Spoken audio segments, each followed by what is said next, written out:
நீ நீயாக இரு. Success story. Hello super souls. நான் ஒரு ஆசிரியர். நிறைய நிறைய தகுதித் தேர்வுகள் எழுதியவள். ஆனால் தேர்ச்சி அடையாதவள். இதனால் விரக்தியின் விளிம்பில் வசித்தவள். இத்தனைக்கும் நான் தேர்வுக்கு செல்லும் போதெல்லாம் என் ஊர், உறவுகள், ஒட்டுமொத்த பிரபஞ்சமும் உளமாற வாழ்த்தி அனுப்பும். இவ்வளவு ஏன் தேர்வு அறையிலும் பல அற்புதங்களும் அதிசயங்களும் நடக்கும்.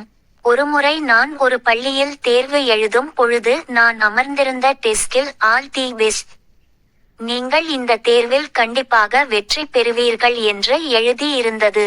இன்னொரு நிகழ்வை பற்றி சொல்ல வேண்டும் என்றால், நான் தேர்வு எழுத செல்லும் பொழுது பேருந்து இயக்குனர் ஒருவர் எனக்கு எலுமிச்சம்பழம் கொடுத்து என் தேர்வுக்காக என்னை வாழ்த்தினார்.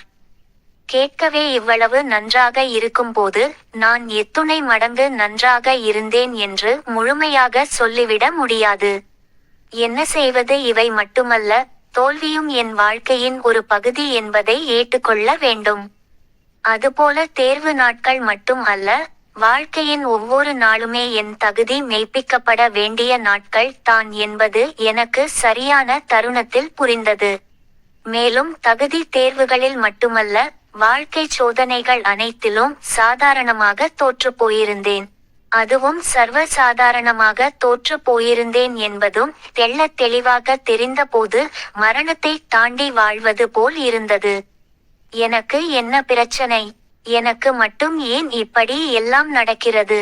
என் வாழ்க்கையை முழுக்கட்டுப்பாட்டில் வைத்திருக்க முடியாமல் வலுக்கட்டாயமாக போராட்ட களத்தில், போதாத காலத்தில் வாழாமலும் பின் காணாமலும் போய்விட்டேன் என்று வீண் வருத்தம் கொண்டிருந்தேன். இதற்கிடையில் 10 பைசாவிற்கு கூட பயனில்லாதவர்கள் எல்லாம் பல மில்லியன் ஆசீர்வாதங்கள் மிக்க என் வாழ்க்கை வரங்களில் கேள்வி எழுப்பி, குழப்பி, குறை சொல்லி பொழுதுபோக்கினார்கள். அனைத்தையும் பொறுமையோடு வென்றேன் அப்படியும் சொல்லலாம், இல்லை புலம்பி தள்ளினேன் இப்படியும் சொல்லலாம். எதுவரை தெரியுமா? நான் என்னை பற்றிய அறியாமையில் இருந்தவரை, நான் நானாக இல்லாமல் இருந்தவரை.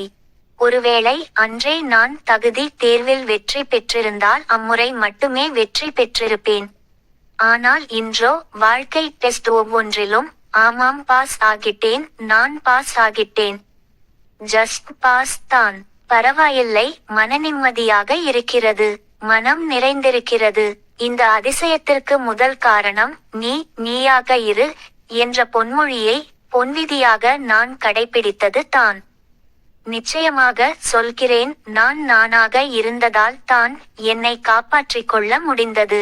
என் கனவுகளை, என் நம்பிக்கையை, என் பொற்காலத்தை, என் ஒட்டுமொத்த வாழ்க்கையை, அதன் நிறைவை, ஒளியை காப்பாற்றவும் என் கட்டுப்பாட்டில் வைத்திருக்கவும் முடிந்தது, முடிகின்றது.